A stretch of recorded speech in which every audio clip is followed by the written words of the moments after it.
What's up, everybody? My name is Daniel Unmanageable, and this is Hard Knocks Talks. Tonight's show is title sponsored by Prairie Harm Reduction here in Saskatoon. We were going to have the executive director, Jason Mercurdy, join us this evening to introduce our guest, but he is a family man and had prior commitments, and we respect that very much. This show is also brought to you in part by Prairie Sky Recovery Center, Chrism Prairies, the Elizabeth Fry Society of Saskatchewan, and Thorpe Recovery Center. Tonight's guest, National Harm Reduction Advocate Garth Mullins, is here to talk to us about why this nation needs harm reduction, and we are going to meet him right after this.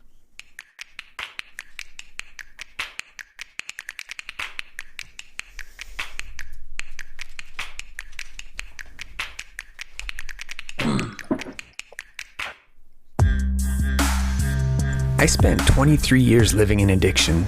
16 of those years I worked as a Red Seal tradesperson in Saskatchewan and Northern Alberta. During that time, I made many mistakes and took more than a few hard knocks. I went from tradesman to business owner to hiding from gang members and dumpster diving. But with that lived experience, I've decided to try and make a change. I've dedicated my life to raising awareness and promoting change in the fields of substance use and psychological health and safety.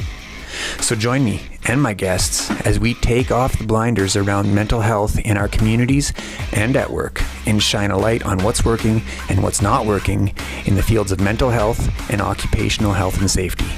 I'm Daniel Unmanageable, and I'll be your host, and this is Hard Knocks Talks.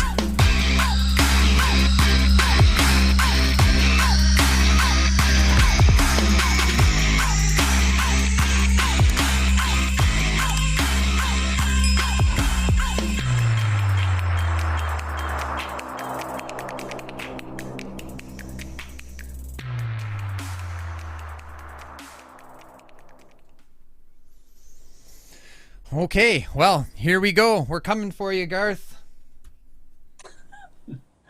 What's up, man? Here I am. There he How's is. it going? Thanks for having me. Yeah, it's going well. It's going well. How are you feeling? Pretty good, you know. I guess I'm just sending out some greetings to everybody who's, I guess, Treaty 6 territory and Métis homeland there in Saskatchewan, and I'm coming from Coast Salish territory here, Musqueam, Squamish, Sledgeworth, aka Vancouver. And thanks for having me on. Awesome. Deadly hat. So, Yeah. I might have forgotten. Zoom in on that. Yeah, do it. So I might have forgot to mention you, but we do a segment called The Flashback where we talk about how you got to where you are. So are you ready to go into that? Yeah, sure. Let's do it.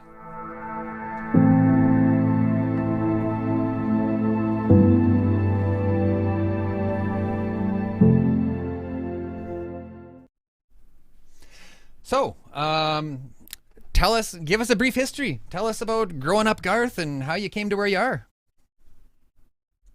I mean, I'm born and raised in Canada. I was a kid in the Northwest Territories in Yellowknife. You know, I guess I realized that people use drinking to sort of put the switch off on when things are bad up there, seeing adults do it. And I picked it up, and eventually I found my way to heroin. I was a, pretty alienated kid. I'm blind, so that made society even more difficult to be a part of. And I had my troubles when I was really young, when I was a kid too. Around probably in the care of people who probably shouldn't have been around children. And yeah, I mean, I'm just an old school dope fiend. I just used heroin and opioids all my adult life.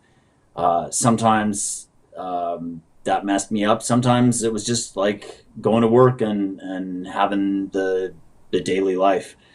But I came to harm reduction activism in the last, I guess, 6 or 7 years because I was a heroin user in Vancouver all the way through the big sort of explosion of HIV and the overdose crisis of the late 90s and early 2000s, and all the activism from that created insight. And when I saw it happening again, like another overdose crisis, at least out here starting in about 2014, 15, 16, I just thought, oh, well, I gotta I got to be involved in trying to stop this. Mm-hmm. So, what was your first course of action? Well, I just joined up with the Vancouver Area Network of Drug Users, which is an organization that um, is is made by and for people who use drugs every day. So it's been around for about 25 years.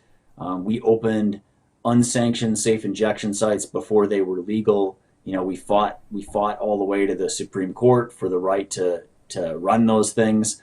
You know, our members have been active in fighting for prescription heroin, all kinds of harm reduction over the last 25 years. This organization has played a leading role in fighting for it. And you know, I'd been to meetings before, but I just thought, oh, I should just be a foot soldier in this fight. You know, I should just join up. Mm-hmm. So clearly there is poison flowing through our streets. Why do you think that is? Like, do you think someone's trying to kill us? Yeah, I do. And I'll tell you what their addresses are. 24 Sussex Drive. That's where the Prime Minister's residence is. And in the capitals of, you know, most of the provinces of Canada. Those are the people who have, or those offices and those individuals have made drugs illegal. And that's the most dangerous thing about drugs is they're illegal. So in Canada, it all started in 1908, right here in Vancouver, like about a kilometer from where I'm sitting right now. They made opium illegal. And mostly it was a big like racist backlash, fear mongering around Chinese and Japanese immigration and this sort of thing. So once they started doing that, of course, people just smoked opium before that. But after that, there's this kind of incentive for the people who are dealing it to find something that's smaller, you know, like easier to smuggle around. You think about alcohol prohibition. People used to just drink beer. And then when alcohol became illegal, it was moonshine, right? Because they had to make it illegally and smuggle it past the feds or the cops or whatever. So like, it's the same with drugs. It's the same with really almost any substance illegal. All of a sudden, people are going to have to make it smaller and stronger. So we went from opium to heroin to injecting heroin to China White, stronger heroin, to eventually to fentanyl and carfentanil. It's just been a 113-year long arms race of stronger and stronger opioids. And so the more police try to crack down and seal that up and stifle off the supply, the stronger and smaller it gets. They call it the iron law of prohibition, and it's really more economics than anything. But the people with blood on their hands are the people who fucking know this and do it anyway. And they're the people who are running the country and the province. The iron law of prohibition. I've never heard that term before. Look that shit up. I'm going to look it up for sure. So, now in the news a little while ago, I saw little white packets, like with like professionally little packaged things of drugs, and people were giving them away. And I didn't get the full story. I just thought the government was giving drugs away, and I just carried on my way. I thought that was quite interesting, but it turns out it wasn't the government at all. It was you and the people that you collaborate with. Tell us about that. That's amazing. It's the Drug User Liberation Front. You can see the logo on my T-shirt right here. Other side. Everything's Other side. backwards. Sorry. Everything's backwards on the video. It's weird. Yeah, weird, hey? Yeah. Anyway, DULF, Drug User Liberation Front, and we are like a coalition of groups and activists who decided that just like last time when we had to open a safe injection site illegally first to sort of embarrass the government into letting us have a legitimate one, legal one, we have to do the same thing with safe supply.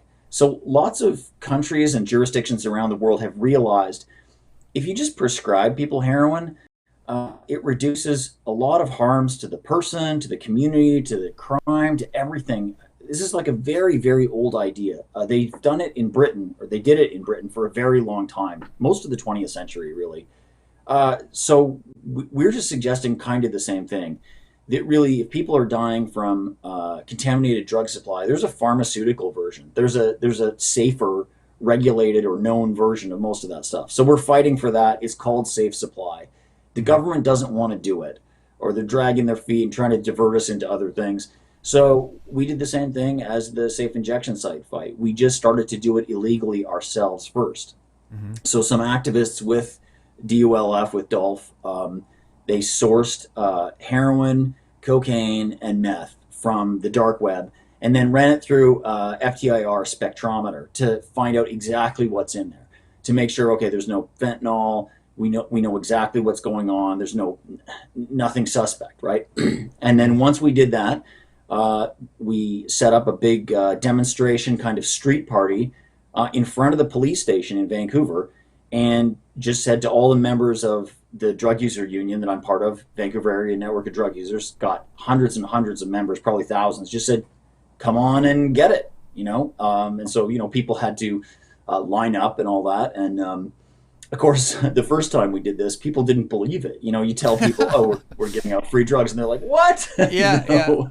It's not even the fact that you're doing it in front of a cop shop; it's that you're giving drugs away for free. Yeah.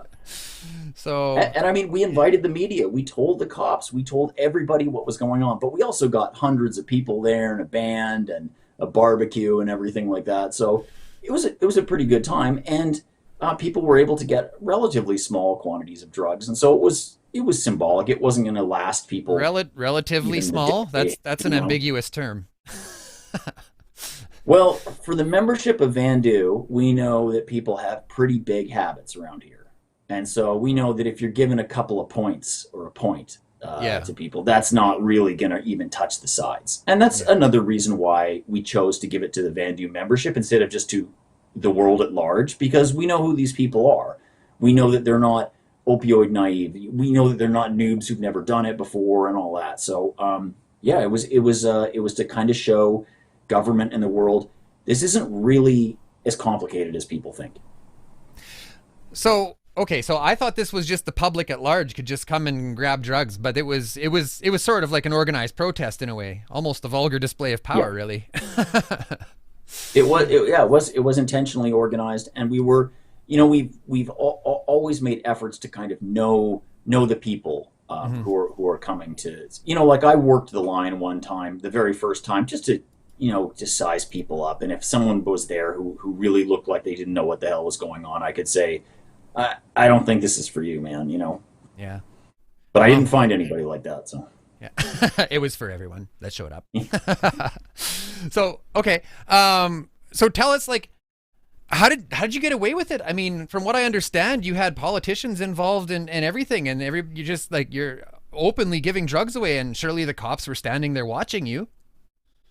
Well, we had a city councilor. We've done this 4 times, and one of them we had City Councilor Gene Swanson, who's a very progressive sort of left-wing city councilor who's for a long time fought for the rights of poor people and tenants and fought for better housing and all of those kind of things. And she agrees with us that this is a travesty that so many people are dying, and the solutions are relatively simple and available. So she handed out the packages, and we've gotten away with it, I think, because the police are wise to us in this city now.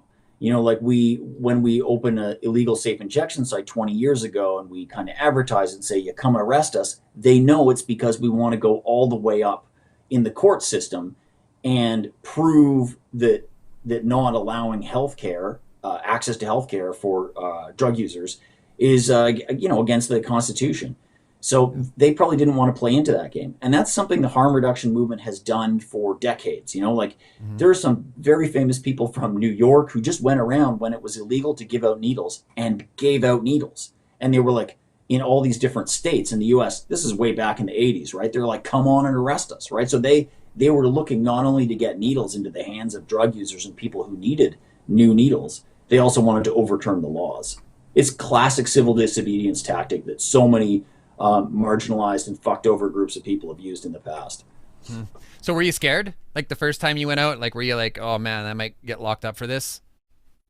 I never had to handle any, I lined up with everybody else, right? But I never had to handle large quantities of drugs, and I wasn't involved in sourcing them. So I personally wasn't scared. No, I mean, I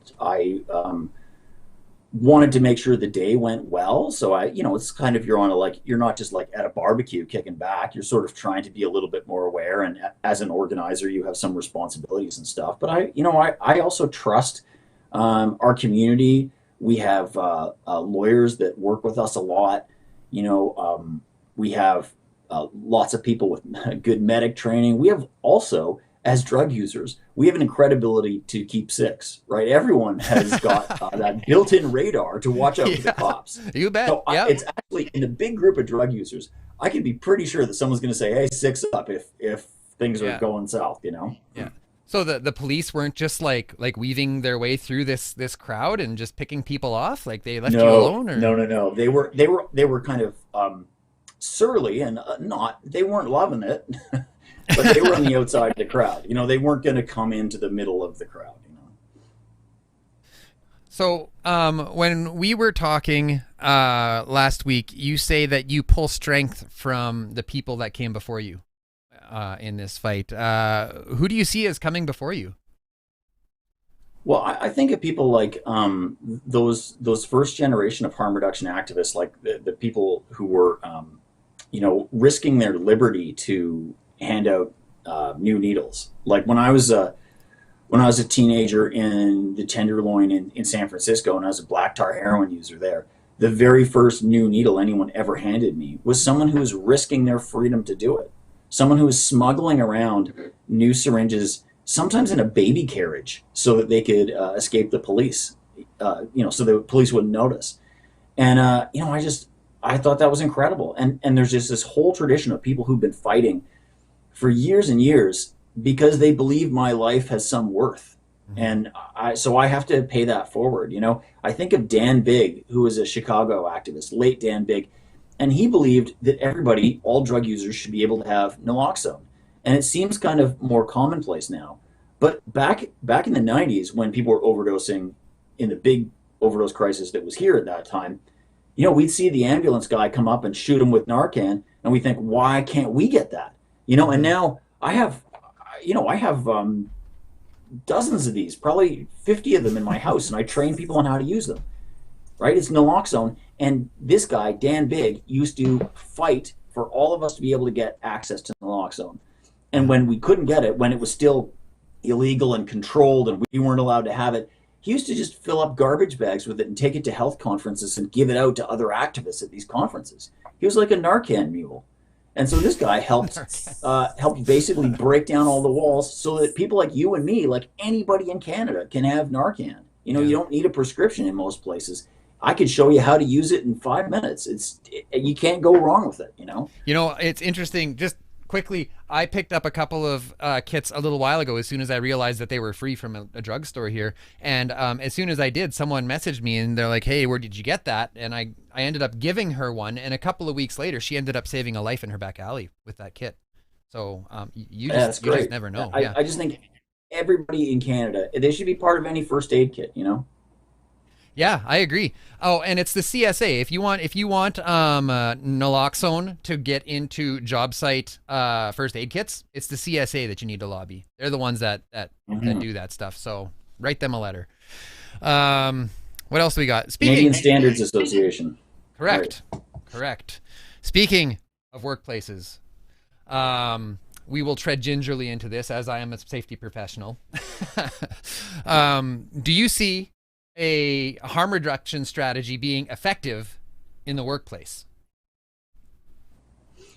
Yeah, I mean, for a lot of jobs, people are required to, if they get caught using drugs, they get fired right away. Lots of places you just get fired. That's it. You're out the door. Yep. Other places you're forced to go to a 12-step or abstinence program or something like that. I think people can be on methadone and all that stuff and do most jobs. You know, you just have to be titrated right. Like if you're if you've never taken methadone before and you take 60 mils, yeah, you're gonna be nodding right out, or maybe it's too much and you're gonna overdose. But you know, if you're been a drug user for a long time, you're just like, I'm on methadone right now and I'm not falling asleep or anything like that. You can get the right level. It's just like with any kind of medication, you know. Yeah. So, I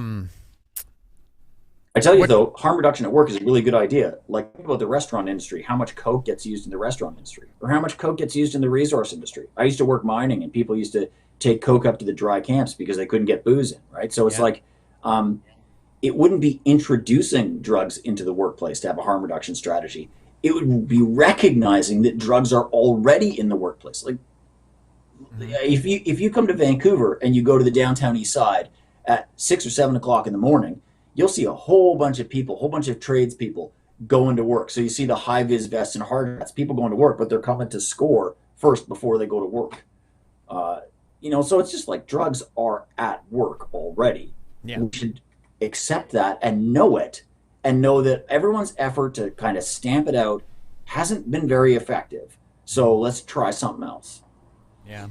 And I mean, there's a lot of due diligence things that need to be taken into consideration when we're talking about harm reduction at work. Like we can't have people, intoxicated running a crane. Like they wouldn't go and drink 6 beer and then go run a crane, nor should they be shooting heroin in a safe injection site before work, right? So harm reduction in booze is a perfect example, right? Absolutely. Booze is a known, how much, the elk percent. There's places you can obtain it safely. There's places you can drink it safely, and there's places that you shouldn't be using it. But drugs, it's not like that at all. It's just like it's all a mess. It's all dangerous. It's all illegal. So it's like carving out those places and spaces where it's appropriate to use. To me, that's harm reduction, right? Yeah. That's like an improvement. So harm reduction at work wouldn't be like the crane guy gets to do a fucking speedball and then give her. It's like you gotta be sensible about it. Yeah, like you can just see the problems arising. There's a safe injection site in the coffee room, and you can go there and use, and we won't bother you. So yeah. But there isn't a bar coffee room, right? No, there's not. No, but I mean, so I'm not suggesting putting a safe injection site like at work for during work hours. But if you work in a remote camp, that might be a different question, right? And so you might have to access harm reduction services of some kind during your off hours or whatever. Like that might make sense. Like we've seen now harm reduction services enter prisons at long last because you can't even stop drugs from being in prisons, right? Like you've probably been locked up. I've been locked up. Like there's drugs in prisons, like it's interesting during the pandemic when they stopped visits from coming into prison. So no more visitors could come in, but there was still drugs in prison, which leaves you wondering, well, who's bringing it in then? But we all know. He doesn't take a rocket science for that one. Yeah, exactly. but like workplaces are the same. So you have to figure out a strategy that reduces the existing harm, that doesn't introduce more harm into the workplace. What else do we got here? So what else do you, what else can we talk about? Do you think that people should just be able, okay, so I'm just going to say this how I'm thinking it, but do you think that people should just be able to get fucked up for the rest of their life? Like, do you think that that's a positive thing? Like, should there be an incentive for people to quit? Or what are your thoughts? Well, I can just reflect on my own life, and the big harms of my life didn't come from the opioid molecule in my veins. They came from the fact that obtaining and possessing heroin or other opioids was illegal. And, so I got arrested for possession. It came from the fact that I had to sometimes obtain them from dodgy people, that I didn't know always what was in them. So I have overdosed because the harms also came because, you don't have a stable supply and you're dope sick. So your life goes into chaos when you're dope sick. But the times when I had a really good connection of just clean dope and, a job that I was working every day, I'd go for long periods of time where everything was just stable, right? Everything was okay. The prescription heroin program doesn't see people getting fucked up for the rest of their life. They have a small prescription heroin trial here in Vancouver. And that's not what's happening is people just going up and up and up and up and up until they're like the biggest dope fiends on the planet. Most people level off. And then once they're not on the grind all day trying to worry about their next fix, they can start to kind of put their life back together. So people reform connections with family, or they start to go back to work. And some people just get bored and leave the program. Like lots of people just peace out from drug use on their own volition. So it's just like, it's to say, should there be an incentive to quit? I think you got to realize where the harms come from. The harms that are associated with drugs are from the policies and the laws. They're from the policing and the economics.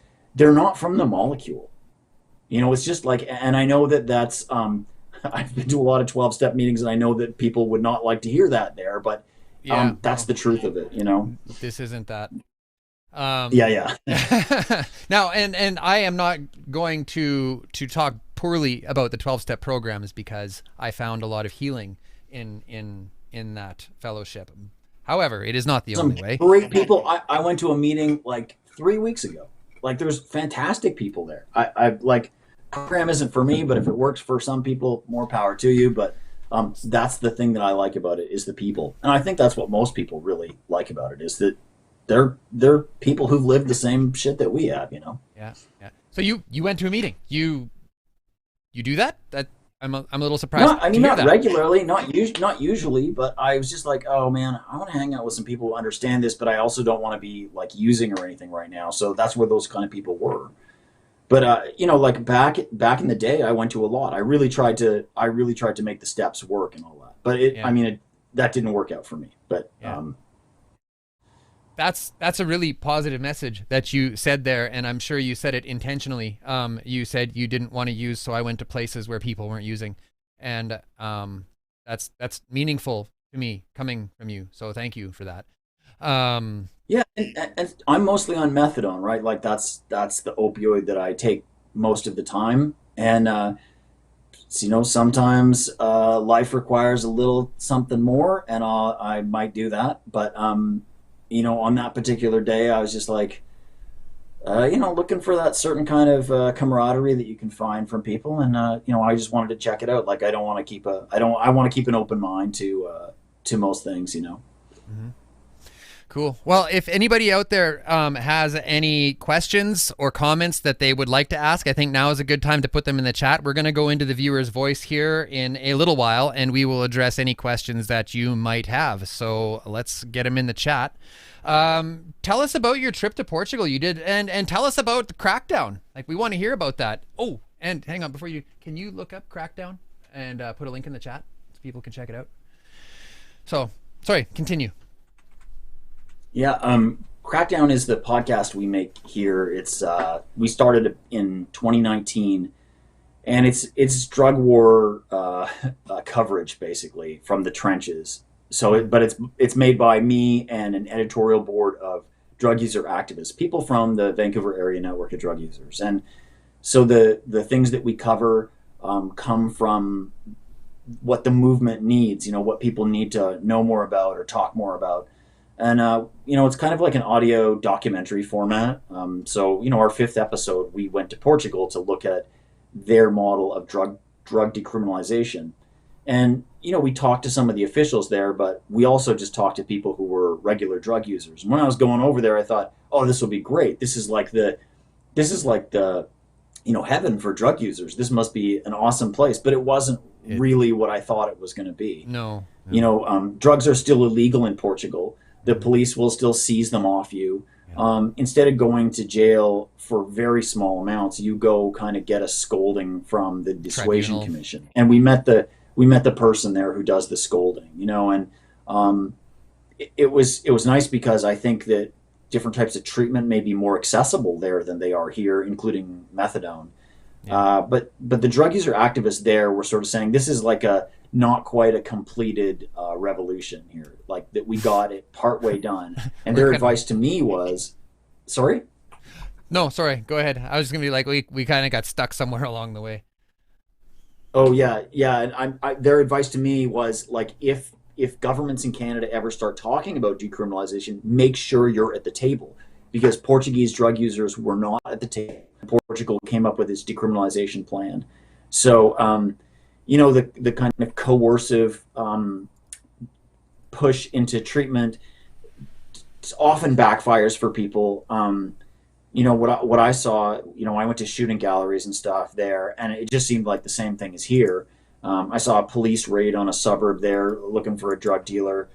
The drug war seemed to be going on as normal in Portugal. They just, for people at the very bottom, they just kind of tried to push them into treatment instead of into jail, which is a great reform, by the way, which is a an excellent idea, and everyone should do it. But I think we should do more. I think what decriminalization really means is the police just stand down. It's very simple. They don't just push you somewhere else or push you to a treatment instead of pushing you into a jail or anything like that. They're just out of it. The No police coercion. just got yeah. So, and actually, I did have a toxicologist from Portugal. I interviewed him a little while ago. Actually, can you find that? Put it in the chat. I just got the eye roll from my moderator. Who was that? Who did you talk to? Oh, I can't remember his name off the top of my head. Restolo. Jose Restolo. I think I said it right.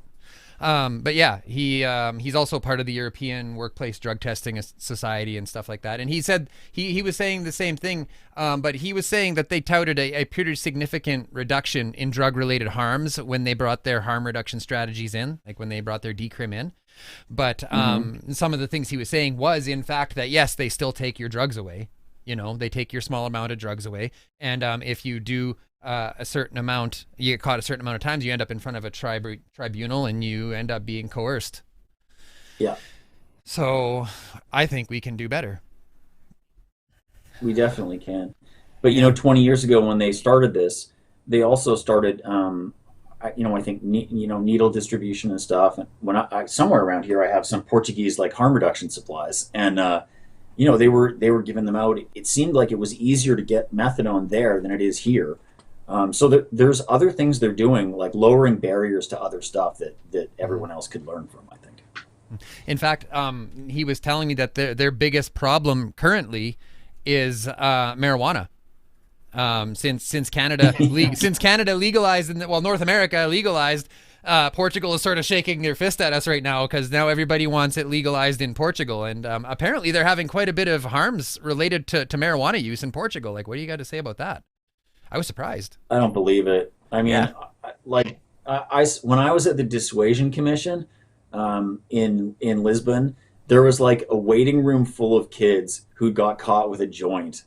And it's just like, they were kind of nervous, but they were also recognized this was like a rite of passage, is to go and get a scolding from the state about smoking pot or smoking hash, I guess was what they were doing. But the one kid was telling me him and his buddies were in the park and they were smoking, and one of them was holding over the legal limit. So he just went to jail, right? Mm-hmm. And this kid was holding under the legal limit, but the cops ran up and put them against the wall with guns and all that stuff. So it's just like, I don't know. People say, oh, there's harms from pot. I don't know. I mean, maybe. Like, I had a bass player once who smoked too much pot and he couldn't remember stuff. But like, I just think the harms of the drug war, the harms of prohibition, are much worse. Yeah. So, marijuana was definitely problematic in my life. It gave me really bad anxiety, and every day I thought it was going to be different. Like, this time will be different, and then I get anxiety, and then like, oh, I need to smoke some weed to get rid of my anxiety, and it never worked out. So, okay, well, what else? Yeah, I mean, for real, like coffee does that to some people too, right? And so the solution is don't drink so much coffee, not make fucking coffee illegal. Arm the police with paramilitary equipment like tanks, roll them into neighborhoods, jail half the population. That's not gonna do it, Wow. Okay. So, what else? I went through all of the points that I wanted to touch on. Surely you have some things that we can talk about. We have a few minutes left, so let's chat. Like, I gotta say, your show is very cool. I'm hooked up with the 2-camera system. I just want to congratulate you. I've never had someone, without coming to my house, set up 2 cameras. There's camera 2. And there's camera 1. And there's camera 1. Yeah. Magic of technology. That's pretty dope. Yeah. You turn that addict mind in the right direction and watch out, right? Amazing things can happen. So it's true. I mean, there's a lot of power in what we learn surviving as drug users. Surviving the drug war. Like I was joking about how you learn to kind of watch your back a little bit, like for the cops and stuff. But I also think that a lot of drug users have really good bullshit detectors too. Mm-hmm. So like when we're trying to lobby some government officials, or someone is coming and saying, "Oh, poor you, crocodile tears," whatever. Like, you can kind of, well, most people can spot that, but I think we're especially attuned to people bullshitting us and maybe using power against us. Like, I definitely feel that amongst working in harm reduction and drug user activism. And I also think we're ingenious. So, like, drug users are born hackers because they're always trying to make the pill or the medication, like, so that you can't quote unquote abuse it. But, like, we'll figure out how to, like, I won't I won't tell people, but, like, to take a certain pill and smash it up and do certain things from to the it, thing that you want, and not the other stuff, and like, so the more they try to do that, the more we'll go and figure it out. So I think there's a lot of things that we learn from the system, and we learn to survive. But the thing I want to tell people is, if you're in the shit right now, like, the best thing I ever did was start organizing. Like, working with whoever else is in your community to build support for harm reduction, or whatever you think your community actually needs. I don't know. I'm not there. And I also just decided, like, I'm a dope fiend. I'm an opioid user. Like, I always wanted to, like, push the junkie away, like, never see him, like, shut the door forever. I just had to make friends with this person. It's part of me. I don't want to feel ashamed about it. I don't want to, like, say I was a sinner and now I'm saved and I'm better and you other sinners can come with me. It's just like, my life isn't linear, like, things could be screwed up again. So go easy on yourself. That's kind of what I think. And if people are getting too judgy, maybe back off from them a little bit, like, this is the hardest thing. Surviving the drug war is one of the hardest things right now. And we have just been the pariahs of the universe for a very long time. So yeah, go easy on yourselves. And if you're not in life, but you have someone in your family who is, kind of, go easy on, keep your own healthy boundaries, Yeah. Okay, well, let's go into the viewer's voice here and we'll chat some more, but let's look at some comments.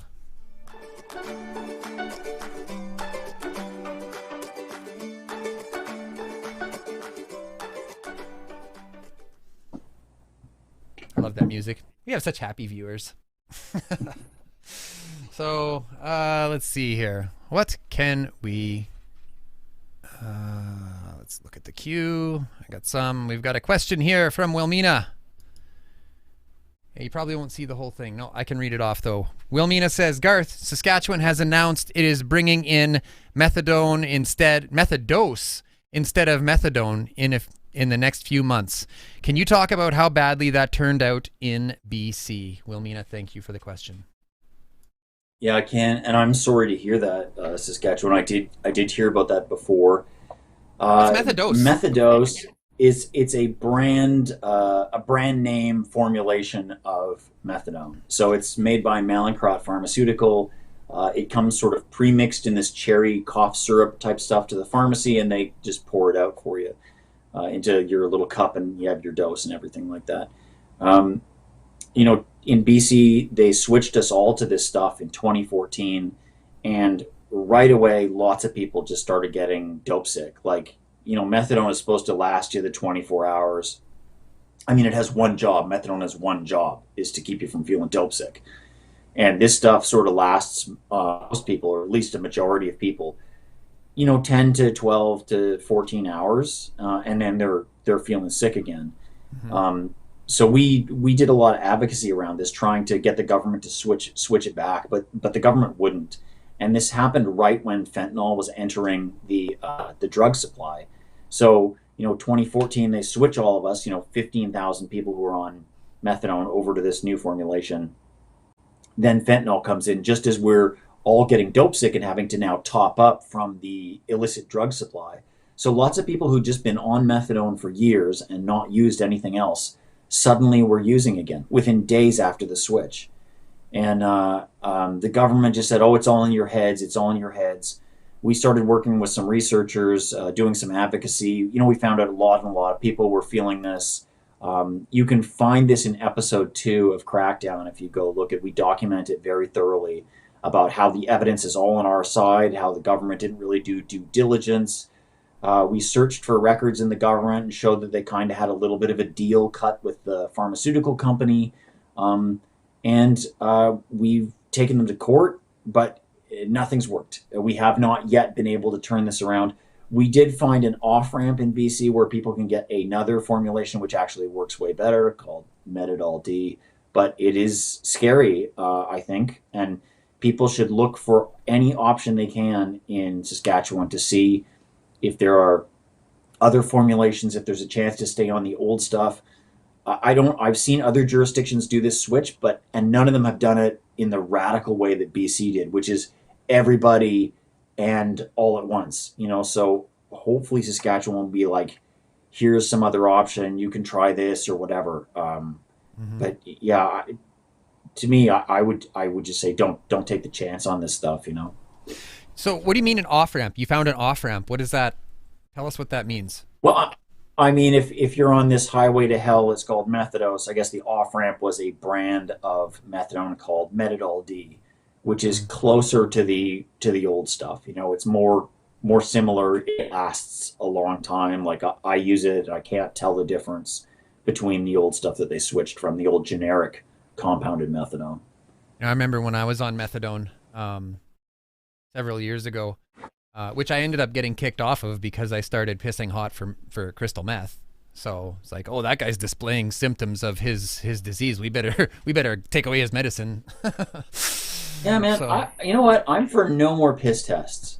You know what? Like, fuck the piss tests, right? Like, we go in there to get help, but piss tests treat us like we're in prison, and they hold this life-saving prescription over us, and they try to force us into compliance by that threat. And I just think it's time to end that. I think in a lot of jurisdictions, they're much more lenient about just give people methadone, Yeah, I mean they're using a harm reduction strategy and expecting it to behave like a harm elimination strategy, and that's just completely irrational in my opinion. And that's why we need more people with lived experience sitting at the decision makers tables. I mean it's so obvious to you. Like I had to, okay, so if you don't like orange methadone, I had to get a prescription to get grape. Like same shit. But I can't just say I don't like the orange, I want grape. No, I had to get a prescription for that shit. So where's the logic in that? I'm not sure. So anyways, that's my little rant.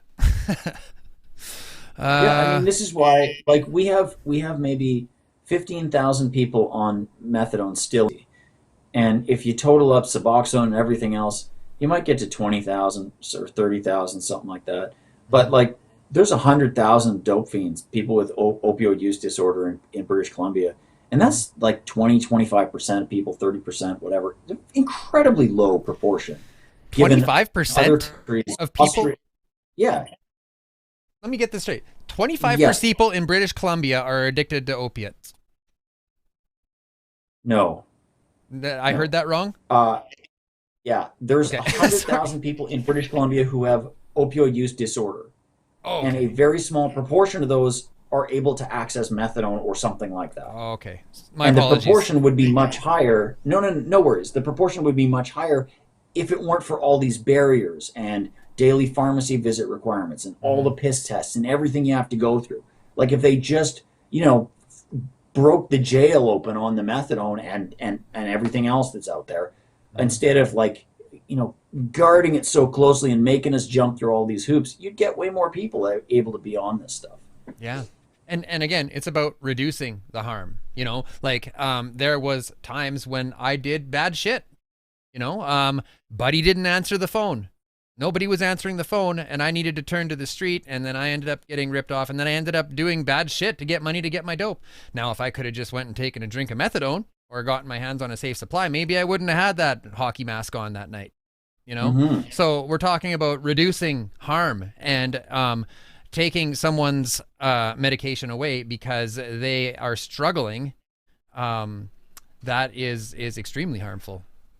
An activist out here named Karen Ward did a Freedom of Information request on police drug seizures.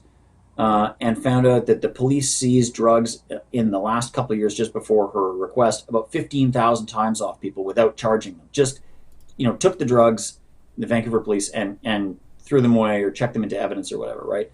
And they think they're doing some kind of good with that. But of course, people just have to do the same thing you did. They have to go out and put on a mask or whatever. They have to go and then replace those drugs. So the police are actually creating crime by seizing drugs off. And they're supporting the illegal drug trade because people are just going out and buying more. That's so right. Drug dealers are like, thanks, copper, keep taking the drugs away. So, and who knows where those drugs end up at the end of the day. So, what else? I've got a comment here that's interesting to me, and I know we spoke briefly about it, and you said that you weren't a parent, but I'm wondering if there's anything that you can say to families that might be watching right now with family members that are out there struggling. Well, Mom Stop the Harm is a great organization. Petra Schulz lives in Alberta, and Leslie McBain lives out here in BC, and they're both the co-founders. They both lost kids to the overdose crisis, to the drug war. And they're a huge organization that gives great support to families who've lost kids, but also families who are, haven't lost it, but are worried about losing kids. I think that's where I would look to. There's another organization called Families for Addiction Recovery out of Ontario that does similar work. Something they advocate for, though, is coerced treatment for, just coerced treatment for people that are, out on the street, clearly struggling. What are your thoughts on that? Like, do you think that there's a line where where society should be able to say, like, okay, no, you can't keep living like this because you're going to die, so we're going to help you even though you don't want it? I don't think it works. I don't think that Canada also has a good record of coercing people to do things, or taking people, or jailing people, or taking people's kids and having good outcomes. Canada for 150 years has said to people, "Oh, we're using this coercive measure for your own good," and it never works that way. Never works. So I don't know why we would think all of a sudden it's changed. All of a sudden the government has found the capacity to be humane or something like that. Well, I think start by just offering services. Like, mental health is not covered by our universal health care, right? Like, you don't get your glasses or your dentist or your mental health. So why don't we just start by making services just voluntary and available? Why do we have to go all the way to, we got to lock them in something? We got to build it first and then lock them in. Can't we build it first and just open the door and see if people want to go in? We always jump. There's always this knee-jerk reaction. Goes back to the founding of this country. Can't we lock them somewhere? Can't we put them somewhere? There's this old Victorian abandoned asylum in Coquitlam called Riverview, and I had 2 relatives in this terrible place locked up in there. One of them for 26 years and died there.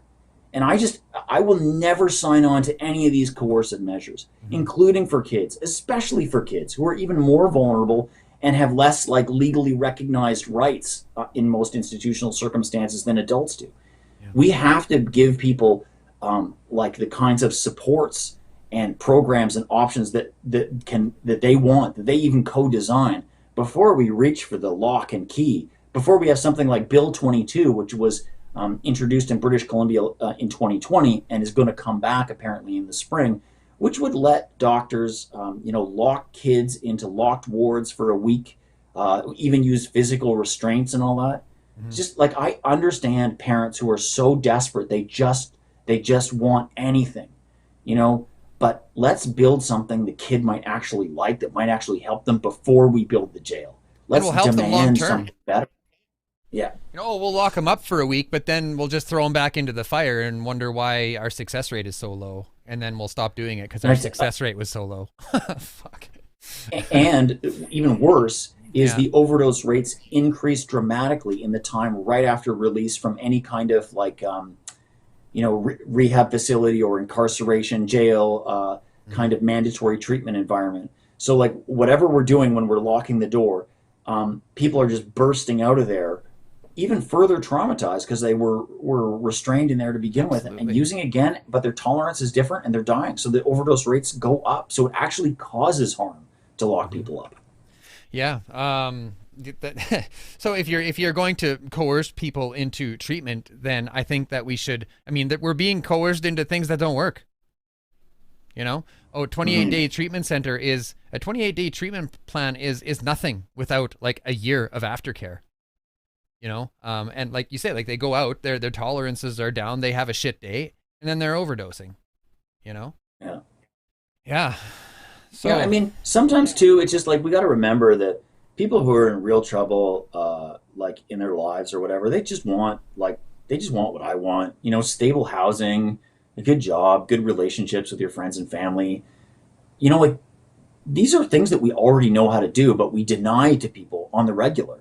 So we just have to have the kind of society that wants to have those things back. Like, you know, full employment used to actually be a policy goal of government, not just politicians every 4 years say, "Oh, I'm for good jobs, blah blah blah," and then leave. But actually just doing the things to make, you know, sure that we hire lots of teachers and lots of nurses and all of that good stuff, you know. But we don't do that as much anymore, and so we've just decided that, you know, people who need housing or need jobs or need treatment, well, what we have for them is a lock and key, you know, and that's like we have to rid ourselves of that mentality. That is drug warrior talk, you know. So I got a comment in the comment section of this event this week at some point, and there was a man talking about how this war on drugs has affected people that are actually legitimately using this as medication for pain and for other things. Are you noticing that? Like it's gotten harder to access these in a legitimate way? Pain patients are getting screwed. I think pain patients are getting absolutely screwed for sure. You know, this is because I think particularly in the United States around 2011, they sort of thought, oh, we're overprescribing oxycodone or pain meds, and so they overcorrected in this just massive way where they just cut everybody off and they treated everybody as suspicious who was, you know, trying to access pain meds. But I don't think pain patients and drug users are all that different. Like I know a lot of people who take heroin or take fentanyl for pain, you know, like from the street to deal with their pain. I know people who got cut off from pain scripts and went to the street. I know people who got injured at work and wound up, like, we're all mixed in together, you know. And then I know people who, like me, who started using heroin for, you know, I guess psychological or spiritual pain or whatever trauma stuff. And like, where does one of those buckets, where's the physical pain and the trauma pain? Where does all that divide? Like, we just don't break into these nice categories as clean as people would like. You know, I know that it must feel like when you're in the doctor and they're suspecting you of being a dope fiend, that's really hard to be stigmatized like that. I just think we need to remove the stigma from everybody. How can we do that? I think we have to get over our fear of opioids. And this does sound radical, but look, I said this earlier in the show. It's not the opioid molecule. It's not the opium plant. It's not the poppy that's the problem. It's 100 years of terrible laws and policies and policing and bad movies and TV and after-school specials that have just taken us completely off of anything rational. You know, like that's the difficulty. So we have to just accept there's lots of legitimate uses for opioids in society, and people are often the best place to determine what they need. And so we have to start listening to them, whether it's for the treatment of pain or whether it's the treatment of psychological pain, or if you're a weekend warrior and you just want to get messed up, you know, like if you just like come back from your 2 weeks on at the mine and you want to blow off some steam, that's okay. You know, I mean, people do drugs for a lot of reasons: to treat pain, to treat psychological pain, to numb themselves out, childhood experience, but also like drugs are fun, right? So yeah, I had a lot of good times on drugs. I would like to poke fun at a saying that I hear around certain rooms that I go into, and they say my worst day. How does it go again? Shit, I can't remember. My best day using is worse than my worst day clean. Or Yeah. and I know I use clean and I shouldn't, and I'm still learning. So cut me some slack. It's okay. I get what you're saying. No, Yeah. it's all good. I'm not Yeah. the word police around here. Yeah, no, but I try. Like I'm trying. You know, I'm learning as I go. We have some comments coming in here. We have Danielle saying, Harper loved the prison industry complex. There is major money in keeping people sick. Garth, what do you figure? Yeah, I mean Harper and the conservative governments across held back harm reduction for years. I mean, Harper was in power from, I think, like the 10, almost 9 or 10 years before 2015, right? So that's really when the overdose crisis got going in BC. But he just made sure that we were not ready for it, right? Instead of opening up safe injection sites all over Canada, which we would have done but for the Harper government, we had one. We had Insight open in 2003 and nothing else until there was just bodies in the alleys in Vancouver, and then we had to start doing it again illegally. And then eventually, so did people like Zoe Dodd in Toronto and her comrades around Moss Park and people elsewhere. It's just like Harper really set everybody back for a long time. All of the lessons of harm reduction were learned so long ago. It was all there in the 80s, in the AIDS crisis. That's where it all comes from, is understanding that HIV virus is spread through sharing needles.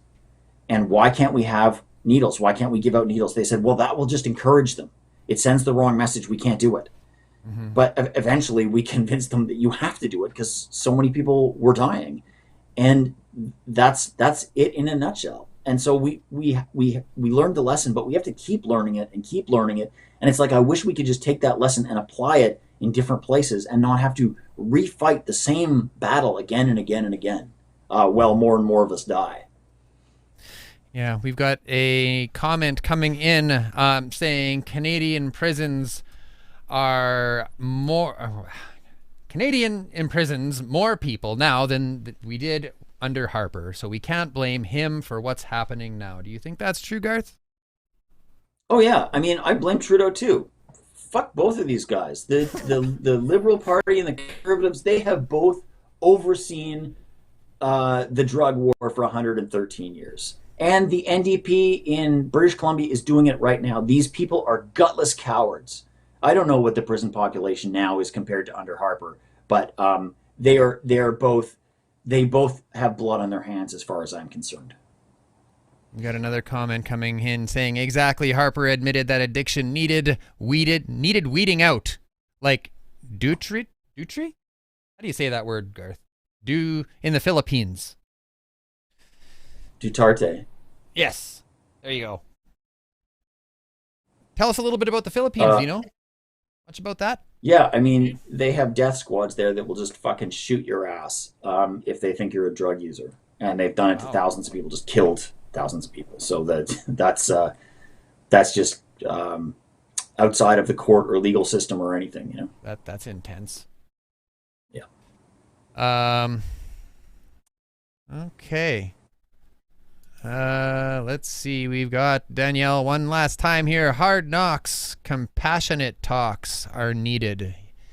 Yes, I agree. Well, it kind of looks like the comments are slowing down here. I think is there anything that you'd like to leave us with tonight, Garth? No, thanks for having me on your show, Dan. It was great. It's very cool what you're doing here. I'm an audio guy, so I'm not I'm not really used to this, but I'm always game to try something new. I hope people do give Crackdown a listen. It's we'll take you to a lot of places you don't get to go. You know, Portuguese shooting gallery, safe injection sites on the downtown east side, inside SROs, whatever. You know, all over the place. What we've never had on is like a cocaine using stockbroker, so we haven't on in all places, but places where people are criminalized, that's where we tend to go. Well, I will keep my ears open for that. Now, there is one question coming in here, so we have to talk, and I'm not sure you can speak to this, but it's very relevant, so I think we should look at it. I'm sorry if I say your name wrong. Mesquasin? I hope I said that right. Asks, what can we learn from the Indigenous community regarding harm reduction? Well, I'll tell you, I'm not Indigenous. My family is Irish and Chinese and Cree, so I have Indigenous relatives, and our family's late Mushum was from Peguis Cree, which is out prairie-ish, closer to you all than to me, and Peguis Cree, I guess I'm saying it wrong, and he swore by the Red Road, which is sort of like an indigenization of sort of an abstinence program, and I saw how good that worked for him, and just have so much respect for the man, and all his brothers from his Sundance group and from AA sort of really held him up at his funeral in an awesome way.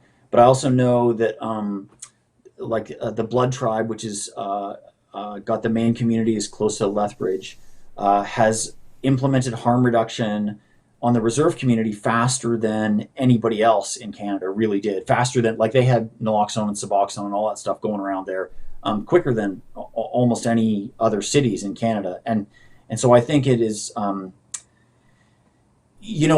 an elder from Musqueam said to me is, we just use what works. Like, cultures are always adaptable, whether it's like changing fishing technologies or harm reduction strategies.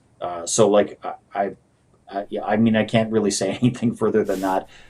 Just that, like, I think that it differs from nation to nation.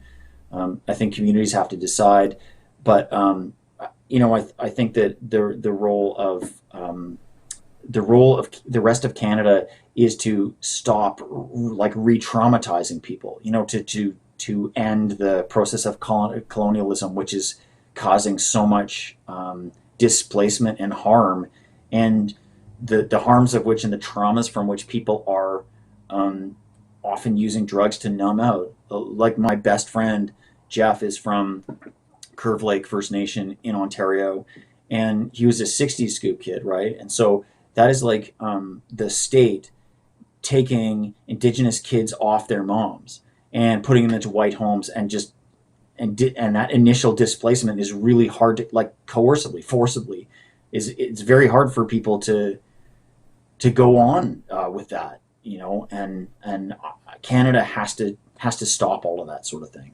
Like, that sort of thing goes on now, and Canada has to stop. So I don't know what to say to that question, but I know that the harms on Indigenous people are happening first and worst and hardest, and the reduction of those harms needs to happen first, because the police target Indigenous people more, like in police shootings and killings, in cardings, in arrests, in profiles, in jailings, and Indigenous population is overrepresented in overdose fatalities. So, like, these are the harms that come from colonization too. Okay, Garth, thank you so much for your time. Thank you for sharing your insight with us, and we will see you again, my friend. Take care. Thanks, Dan. This was awesome. Stay safe, everybody. Keep six.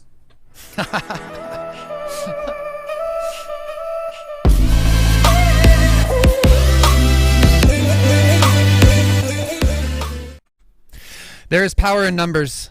If you would like to contribute to ending the stigma around emotional pain, please subscribe to our YouTube channel, follow us on LinkedIn, Facebook, and Instagram, like and comment your thoughts on our posts. Let us come together with our lived and living experience as a resource that has the power to engage new thought processes, to promote new ideas, to broaden the spectrum of care, and to show the world that we can do better. We need to be willing, and we need to do it now. Good night.